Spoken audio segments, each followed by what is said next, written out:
So the 2013 charts of Google's most popular searches in Australia are just in, with the top Google search at number 1 being "What is twerking?", shortly followed by "Who is God?". Now, on saying this, I don't think you have to be a genius to figure out which of the two questions is more important to be asking Google. I mean, one could potentially explain the reality of our existence, while the other would potentially leave us scarred for the remainder of our existence. And look, I know there's a lot of skepticism surrounding this issue, and quite frankly, I don't blame you. I mean, the meaning of God has been thrown around so often we forgot what it means. From some Zeus-like man in the sky with a big beard, to Thor, to a half-animal, half-human creature, to Kanye West shamelessly producing a track titled "I Am God" on his album Yeezus, to Eminem then self-proclaiming himself as the rap god, a new brand of clothing titled "I Am God", and who could forget Justin Bieber and his Believers. You affectionately refer to your fans as beaners. No, believers. And now I understand that most of this may be exaggerated, and many of these examples are mere semantics and plays on words that are probably being taken out of context, as let's face it, nobody actually believes in Bieber, and I highly doubt that Kanye West considers himself a god. When someone comes up and says something like, "I am a god," everybody says, "Who does he think he is?" I just told you who I thought I was, a god. And now Kanye West smashes his head into a street sign really, really hard. Oh! Kanye! Oh, Kanye. Kanye, you okay? Sounds like Kay's got a new hit. A god. That's who I think I am. Kanye! Oh, Kanye. Kanye, you okay? So with all these misconstrued definitions of God, the least I could do is help clear the water and help us finally find out who is God. Well, to begin, let's start with the things that we all agree on. First and foremost, we're here. We just began and we exist. And like all things that begin to exist, they require a cause. Things don't just come out of nothing, and although at times we sometimes wish they would, they don't. If I told you that this glass sprang into existence, this glass made itself, you said Muhammad Ali's crazy. So in saying that, knowing the cause of us is crucial to understanding who God is. Although we are able to explain that we did have a beginning, as many leading cosmologists have affirmed, we are still left unanswered as to what was the cause of our beginning. And before you lash out saying, "Oh, but we can't see what happened before we began," or "you can't prove there was a creator," we say quite openly, neither can you disprove a creator. And by observing the reality of our world and our existence, its order, its structure, and the systems, I see no reason not to believe in a creator. But then one may ask, where did this creator come from? What was the cause of him? And it will go on forever and ever, which would most probably lead to us never have ever been created. So for God to exist, he must exist without a beginning, therefore not requiring a cause, making him eternal. He should also be transcendent from his creation and not bound by any of the realms he had created, whether it is time, space, or matter. For instance, when Steve Jobs makes an iPhone, he doesn't become the iPhone, he is separate. And of course, we could also argue that he is one. This makes the most sense, and it would also avoid any potential conflict between two disputing all-powerful gods with conflicting interests. But we still don't know which God is he. Are you Zeus? Are you Thor? Are you Yahweh? Well, if you agree with everything I've said up until now, you will realize that each of these gods don't fit into our established criteria of who God is. They are all created beings, they are not eternal, they have not created anything, they are dependent, and they require sleep, rest, oxygen, and food. So who is the one and only true God?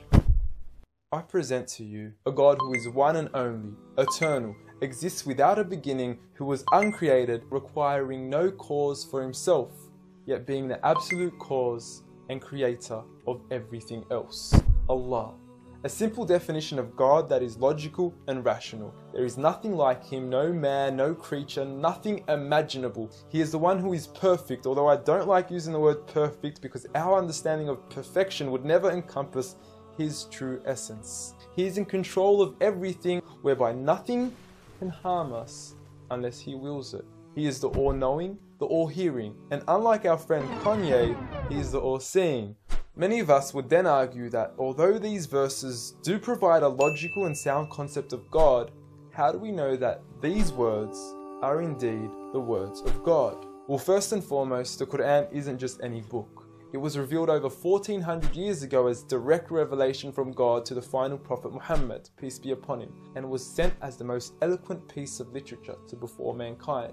Revealed at a time where poetry was rife and to a population housing the best of poets, only to leave them speechless and at a loss for words. Now what is important to note is that the Quran doesn't fit in any of the known classes of poetry nor prose. Rather, it is a fusion of both that even to this day shape the hearts of Muslims and non-Muslims alike.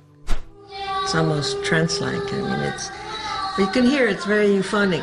I mean, there's a lot of internal rhyme and end rhyme, and the rhythm is not predictable, and it's beautiful. Even to this day, the Quran remains incomparable and stuns humanity with its accurate references to science and history, from accurate descriptions of the human embryo to historically accurate references to the different rulers in the different Egyptian dynasties. And no matter how many times people will try to discredit the Quran on its authenticity, it remains standing.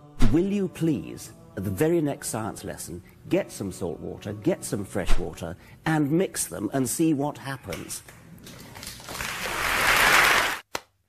The Quran says 2 seas, not 2 cups of water. And to those that doubt it is from God, the challenge is simple.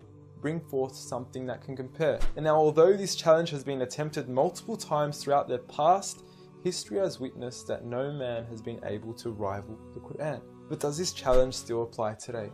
Well, we could surely put it to the test, and who better to choose than the self-proclaimed rap god. Call yourself the rap god. Eminem, dubbed the best of his time, being incomparable with anyone in his league. The last thing the world needs is another me. Now, if we compare the works of Allah with the works of Eminem, we are left with this. Slickety gibbity hippity hip hop, rappity rap, pack and a mac in the back of the act, pack, back, rap, yak, yakety yak, yak. At the exact same time, I attempt his lyrical acrobat stunts. Look, content-wise, I don't know. However, we can't deny that lyrically he is impressive. He has rhythm, rhyme, style, alliteration and assonance. A short video online even indicates that in one of his songs he almost made every second to third word rhyme. But how does he compare with the Quran's smallest chapter of 3 verses, Surah Al-Kawthar? Now in just 10 words, Allah is able to use over 30 linguistic and rhetorical devices, including emphasis, multiple meaning, grammatical shift, word order and arrangement, ellipsis, conceptual relatedness, intensification, choice of words, repetition, intimacy, exaggeration, and prophecy, along with many, many more. What's also important to note is that the linguistic devices in the Quran aren't just thrown about randomly. For instance, Allah would use palindromes strategically to describe the terms glorify your Lord and the orbiting of planets, as though both processes are occurring continuously, non-stop, one after the other. The shortest chapter in the Quran also contains a rhetorical device that no one can compete against nor replicate: prophecy. At the end of the first verse, Allah promises Muhammad, peace be upon him, that he would be given abundant good at a time when he was at one of the lowest points of his life, with a small amount of followers and low social status. He had even just lost his son, and his enemies were taunting him with cut-off lineage and progeny, yet Allah was promising him abundant good at this time. Such was the prophecy of the Quran, and we certainly indeed see its fulfillment today, with the Quran being the most recited, memorized and practiced book across the entire world, with over 1.6 billion followers today from all walks of life.